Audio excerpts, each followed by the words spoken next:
Dixo Daily presenta.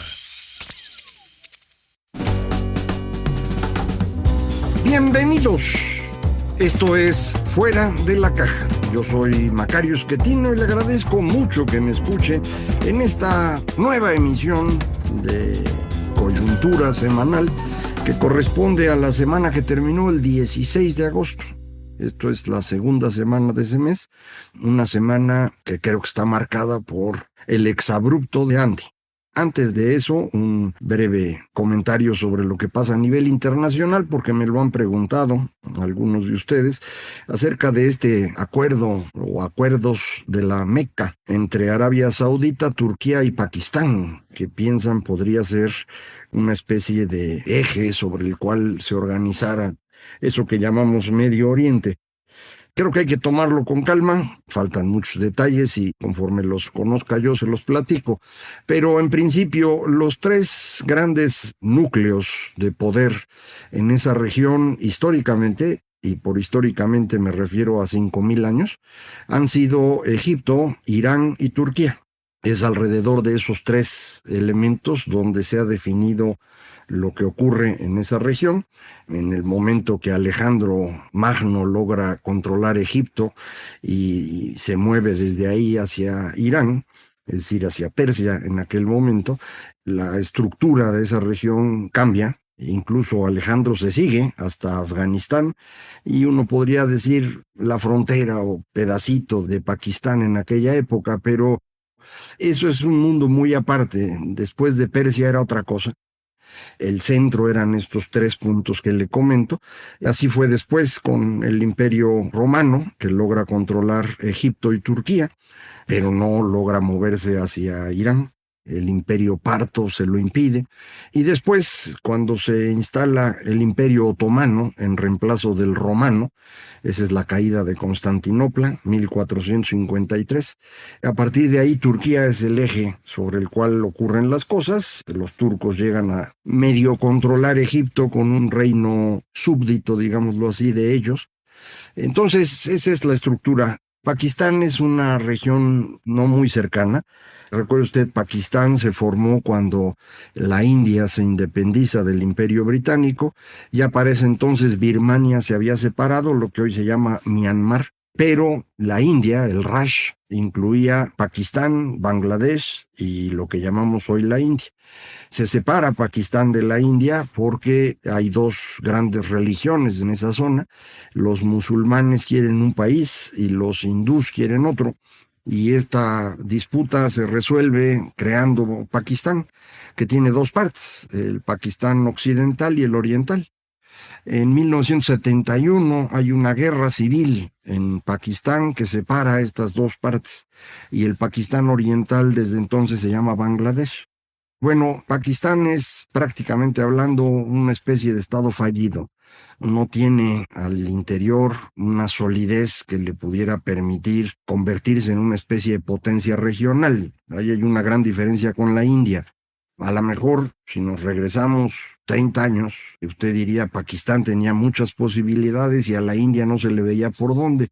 Pero ahora las cosas son totalmente distintas. La India ha ido logrando avanzar. Tiene una población inmensa, es el país más poblado del mundo. Han logrado tasas de crecimiento más o menos estables del 7-8% anual. Entonces, pues va siendo un país cada vez más sólido. Pakistán no logran estabilizarse muy bien. Afganistán, como sabe usted, pues no sé por qué le llamamos Estado, porque no lo es propiamente, y tienen conflicto hoy Pakistán con Afganistán en las fronteras. Entonces, así como para que se vaya a meter donde nadie lo llama, pues no está fácil. Yo creo que de algo le sirvió a Pakistán, que fueron los primeros que trataron de organizar charlas entre Estados Unidos e Irán para que pues encontraran una salida razonable, que usted sabe no ocurrió. Pero pues eso yo creo que les dio la idea de que podían jugar en grandes ligas. No hay comparación con lo que tiene Arabia Saudita, que tampoco es un país así extraordinario.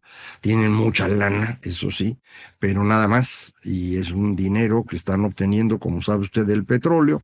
Y los días del petróleo no van a ser muchos. Siguen vendiéndose y seguirá durante un rato, pero cada vez será menos importante conforme su mayor uso, que es el transporte, sea reemplazado por otras energías.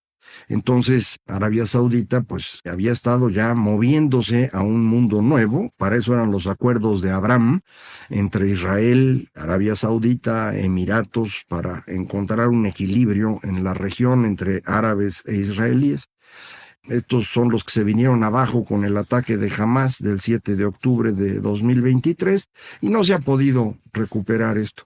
Entonces, de Arabia Saudita uno puede esperar más que de Pakistán, pero tampoco tanto. Turquía sí. Turquía es un país importante, es la conexión con Europa, es un país de ingreso medio, pero bastante estable. Es un país autoritario en donde el que manda es el señor Erdogan y los demás hacen lo que él dice.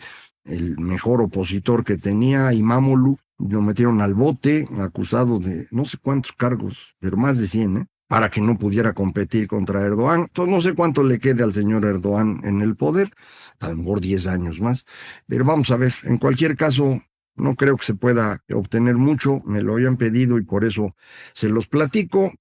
En esta semana volvimos a lo mismo de Irán y vuelve a subir el precio del petróleo. El señor Trump el fin de semana otra vez le entró la locura y dijo que si Omán interviene los van a bombardear hasta que no quede nada.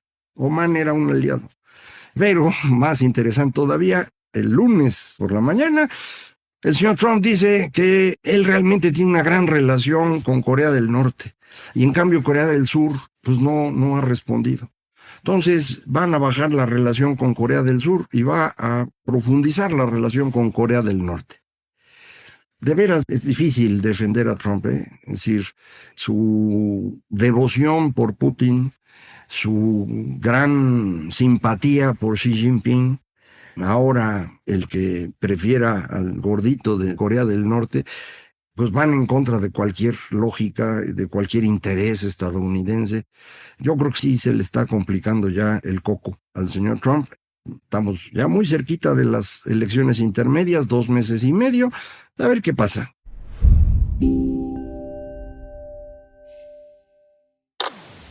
Pero bueno, eso es allá. Acá, ¿qué tenemos? Pues el jueves nos informó el señor Andrés Manuel López Beltrán, el hijo del prócer, nos informó, porque publicó él, una carta que le envió, dice, al señor Trump, para reclamarle que le hayan quitado su visa. Él afirma en esa carta, pues, que esto es producto de malas personas que rodean a Trump, a los cuales nombra directamente a Marco Rubio, secretario de Estado, y al señor Christopher Landau, quien fue embajador de Estados Unidos en México en el primer periodo de Trump, así que estuvo un tiempo cuando López Obrador fue presidente. Creo que no acabó bien con López Obrador, a diferencia del inútil que mandaron después, Ken Salazar. Los acusa de que pues, son ellos y otros malvados ahí, que los corra, dice. También dice, bueno, pues es un país decadente en donde las familias están rotas y se la pasan inyectándose sustancias. Y dice uno, entonces, ¿para qué quieres la visa, man? Bueno, esa fue la carta. Si usted lee la carta, pues le va a parecer muy similar a las cartas que enviaba su papá. Es decir, parecería escrita o dictada por López Obrador. No sería extraño, pero le digo, es como el mismo lenguaje, los mismos tópicos, o sea, lugares comunes, las mismas fallas de redacción. Es una carta, pues, que da pena ajena, pero así han sido las de López Obrador. Nos hemos enterado por los columnistas, yo honestamente no tengo más información que la que leo. No soy amigo de los señores o tengo conocidos allá adentro, ¿no? Entonces lo que leo. Y los columnistas que saben de esto nos dicen que en realidad la visa se la quitaron en marzo. De hecho, hoy Raimundo Rivapalacio dice, Andy se enteró que le habían quitado la visa cuando fue a Houston a visitar a su hermano en marzo y no lo dejaron pasar, lo devolvieron. Desde entonces saben que no hay visa, pero no habían dicho nada. El gobierno de Estados Unidos no anda diciendo que quitó las visas, entonces pues nadie sabía nada, me refiero al público en general. Y entonces uno, ¿y por qué manda la carta ahorita? Y de ahí viene la sospecha de que algo está ocurriendo que pone en riesgo al señor López Obrador, y es él el que está organizando los pasos para defenderse. Y el primer paso es poner esto ahí en evidencia para pues organizar a las huestes mexicanas para defender la soberanía, es decir, a él. Lo intentaron de inmediato. La reacción de la señora Sheinbaum fue decir, sí, esta es una injerencia, un ataque a la soberanía, pero pues la respuesta general del público, en redes sociales obviamente, y de columnistas, fue muy dura contra Andy, porque pues el joven no ha sabido granjearse amistades, digamos, ¿no?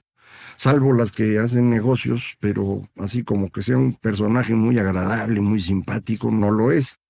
Entonces, pues no recibió apoyo popular, al contrario, recibió una crítica general, que también, creo yo, tiene parte de su razón en la carta misma, que, pues le digo, da pena ajena. De cualquier mexicano se avergonzaría de una carta de ese tipo, escrita se supone por un personaje de alto nivel político, así le pusieron en el Financial Times, por ejemplo, así le han puesto varios, ¿no? Que es un político destacado. Pues el güey nunca ha hecho nada, ¿no? La única vez que tuvo que actuar antes del sexenio de su papá fue en 2013, usted lo ha de recordar, cuando estaban las reformas del Pacto por México. Cuando se iba a discutir la reforma energética, a López Obrador le dio un infarto. Entonces no pudo organizar las masas para impedir la reforma. Y encargó a su hijo, Andy, que él fuera el que bloqueara la Cámara de Diputados e impidiera las reformas.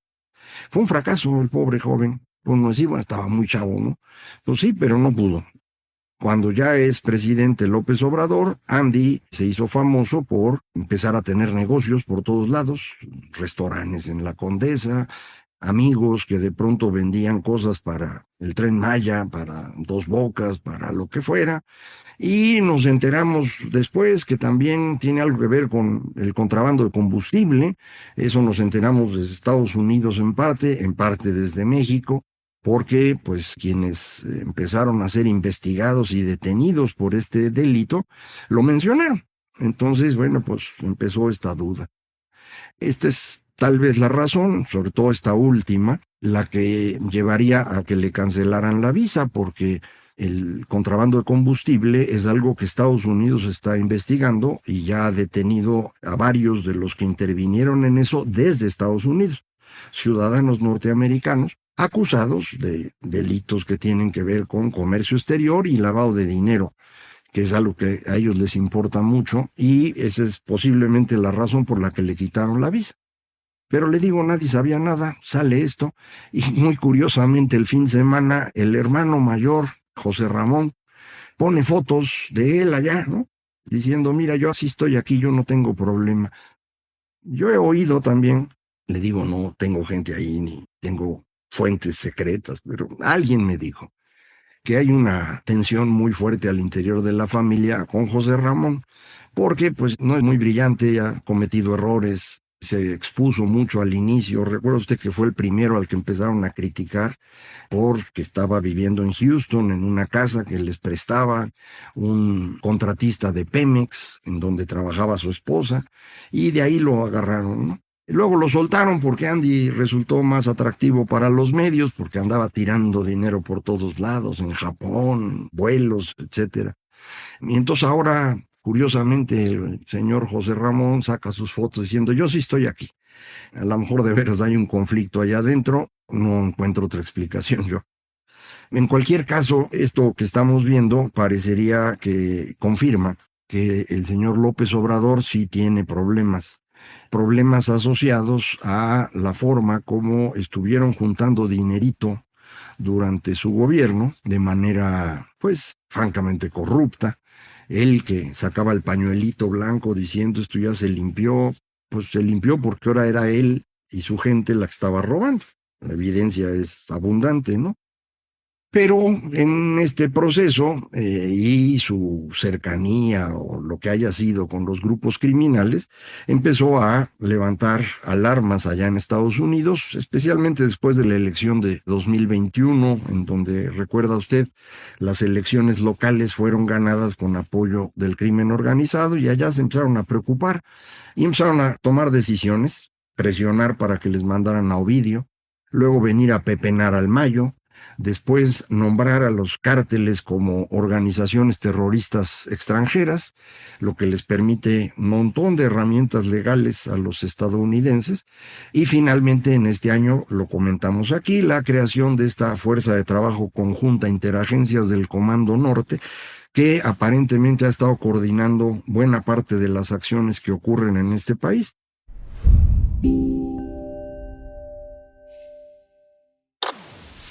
Esto es lo que debe estar sintiendo cerca el señor López, y por eso la carta. Otra vez, si no, yo no le veo lógica. Siempre puede uno decir, pues es una tontería nada más, ¿no? Es la ley de Hanlon. No atribuyas a la maldad lo que la estupidez explica. Entonces podría ser simplemente eso. Pero no, yo más bien creo que sí hay una preocupación de que esté siendo investigado el señor López Obrador por delitos asociados a esto, al contrabando de combustible, al lavado de dinero, a otras formas de lavado de dinero asociadas con otros delitos que tienen que ver con la corrupción durante su sexenio, por ejemplo, Segalmex, por mencionar algunas cosas, ¿no? Entonces, si esto es así, pues debe estar preocupado y dijo, vamos abriendo esto. Yo vi en redes que iban a organizar una quema masiva de visas estadounidenses ayer domingo, pero ya luego no vi si de veras fueron a quemar algo o no. Vi también que iban a organizar 200 reuniones en comités, supongo municipales o distritales de Morena, para explicar lo que estaba ocurriendo y empezar a generar esta masa crítica en defensa de la soberanía. Tampoco sé si ocurrió. Estoy viendo, a diferencia de lo que muchos pensaban, que este asunto de amarrarse la bandera no les está funcionando. Parecería que la gente más bien dice, este güey sí nos engañó. Si esta interpretación que estoy haciendo ahorita es correcta, entonces Morena sí está en problemas bien graves. Pero no sé si es correcta, ¿eh? Yo no puedo garantizar nada, no tengo encuestas, no he ido a preguntarle a nadie. Es interpretación. Pero la secuencia es más o menos clara. La repito para que la tenga usted y usted evalúe la probabilidad que puede tener de verosimilitud. El señor López Obrador se da cuenta que el asunto se está complicando y aprovecha lo de su hijo para generar una reacción que él espera que sea una reacción masiva a favor de defender la soberanía encarnada en él, que es el prócer único, el guía de este país. Pero lo que resulta es contrario. La mayor parte de la gente se enoja. Y se enoja con él, bueno, con Andy en este momento, diciendo, pues es que este es un bandidazo, ¿no? Nunca ha dado golpe en su vida y ahorita que le quitan la visa, escribe su tontería. Nosotros, ¿por qué vamos a andar defendiendo a este chango, no? Alguien mencionaba por ahí también en redes que eso de los juniors en México nunca ha sido muy exitoso. Hijo de Benito Juárez, el hijo de Porfirio Díaz, nunca pintaron. Nadie más de los hijos de los presidentes intentó hacer mucho. Entonces eso de andar poniendo al junior no parece ser popular en México.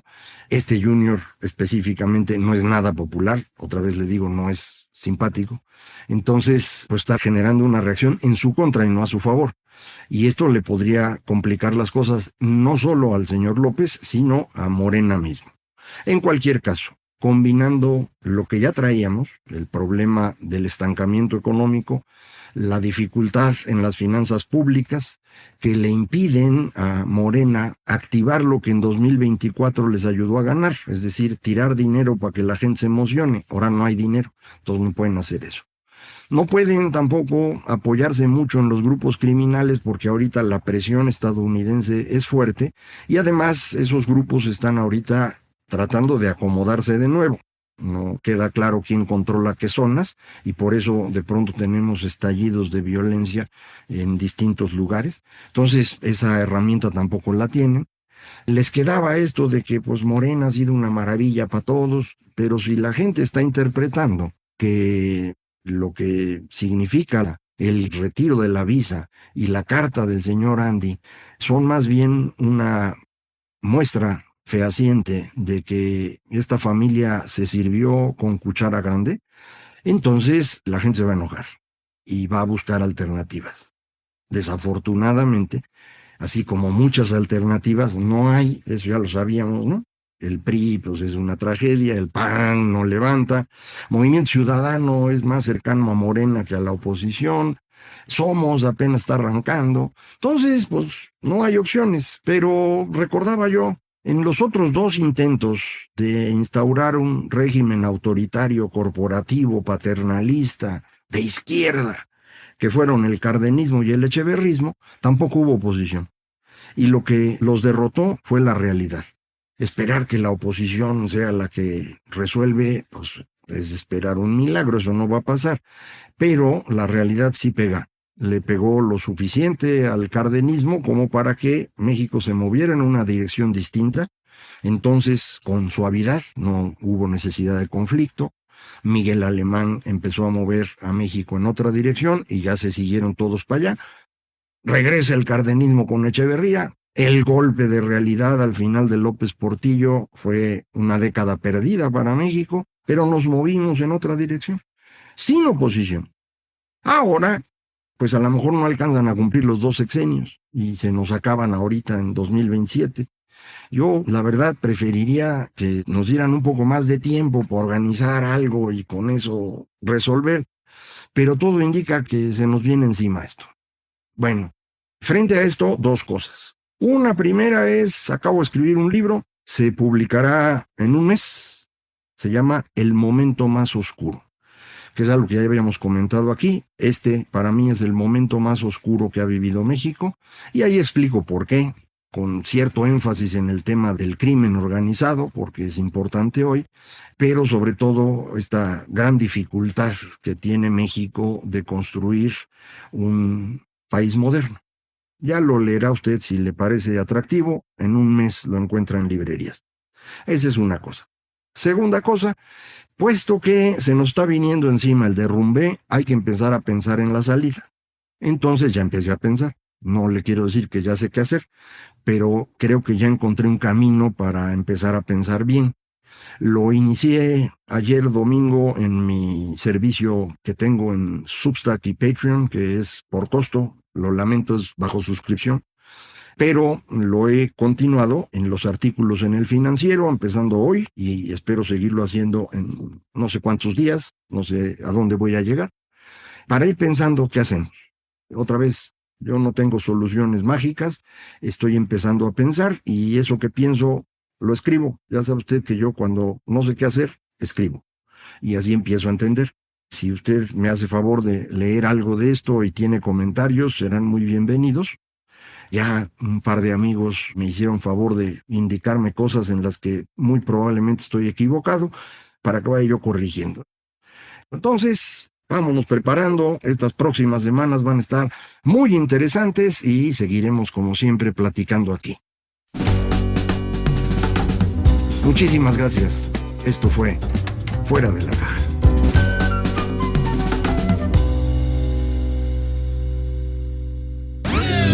Una producción de Dixo.